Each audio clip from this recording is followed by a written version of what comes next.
2 நாட்களுக்கு முன்பு 2 நாட்களுக்கு முன்பு நம்முடைய தமிழகத்தை இந்தியாவில் இருக்கக்கூடிய எல்லோரையும் திரும்பி பார்க்க வைத்தீர்கள். ஒரு போராட்டத்தை எப்படி நடத்தி காட்ட வேண்டும், அறவழியிலே இந்த போராட்டத்தை பொதுமக்கள் முன்னிருந்து அமைதியான முறையில அதே நேரத்தில் ஒரு ஜனநாயக முறையில எப்படி ஒரு போராட்டத்தை நடத்தி காட்ட வேண்டும் என்று இந்திய மக்களுக்கு பாடம் எடுத்த பெரியவர்கள் தாய்மார்களுக்கு அமர்ந்திருக்கிறேன். அப்படிப்பட்ட ஒரு போராட்டத்தை உணர்ச்சிகரமாக வெற்றிகரமாக பொது சொத்துக்கு ஒரு பைசா சேதாரம் இல்லாமல் கிட்டத்தட்ட 18 கிலோமீட்டர் தூரம் ஊருடைய பொதுமக்கள் எல்லாம் நடத்து எல்லா அரசியல் கட்சி அன்பு சொந்தங்கள் எல்லோரும் இங்கு இருக்கின்றார்கள். நான் இங்கே ஒரு அரசியல் கட்சியினுடைய தலைவராக வந்திருந்தாலும் கூட மாற்றுக் கட்சி நண்பர்கள் எல்லோரும் இங்கு இருக்கிறார். கண் முன்னால் எல்லா மாற்றுக் கட்சி நண்பர்கள் இருக்கிறோம். ஆளுங்கட்சியாக இருக்கட்டும், எதிர்கட்சியாக இருக்கட்டும், மத்தியில் ஆட்சியில் இருக்கக்கூடிய கட்சி நம்ம கட்சியாக இருக்கட்டும், எல்லோரும் அரசியல் பேச வரலைங்கய்யா. எல்லோரும் ஒரே இடத்திலிருந்து உங்களுக்கு ஒரு நிவாரணத்தை கொடுக்க வேண்டும் என்கின்ற ஒரு துடிப்போடு இங்கே இருந்து கொண்டிருக்கின்றோம்.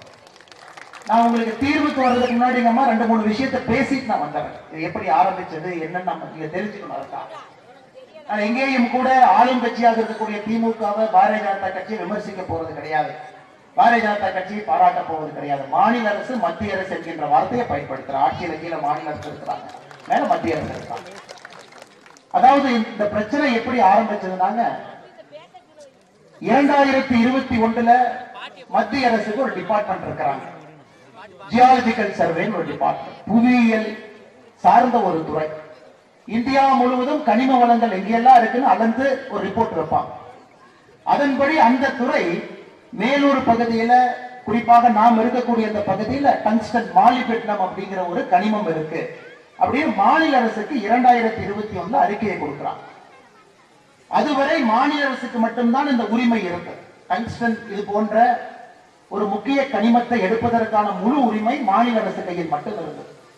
2023 ஒரு அரசாணையிலே மாற்றத்தை கொண்டு வந்து முக்கியமான 23 கனிமங்கள் இந்தியா முழுவதும் அதை ஏலம் விடுவதற்கான முழு பொறுப்பு மத்திய அரசுக்கு, ஏலம் விட்ட பிறகு அதை அமல்படுத்துகின்ற பொறுப்பு மாநில அரசுக்கு என்கின்ற ஒரு திருத்தத்தை 2023 ஆகஸ்ட் 17 கொண்டு வர்றாங்க, மத்திய அரசு கொண்டு வர்றாங்க.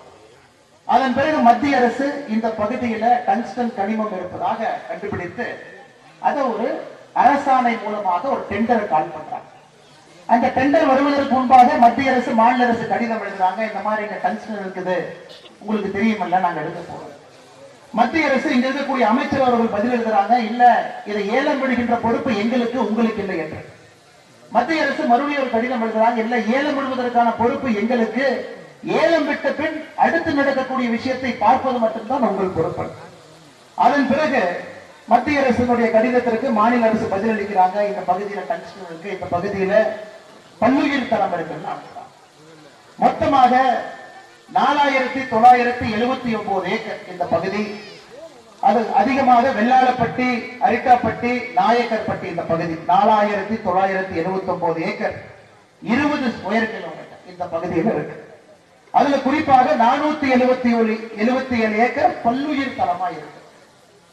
டெண்டர் விட்டாச்சுங்கம்மா. டெண்டர் விட்ட பிறகு ஒரு நிறுவனத்துக்கு டெண்டர் கிடைச்சிருக்கு. அதுவரை யாருக்குமே தெரியாது, இருக்கக்கூடிய கட்சி நண்பர்களுக்கு, ஆளும் கட்சி எதிர்கட்சி யாருக்கும் தெரியாது.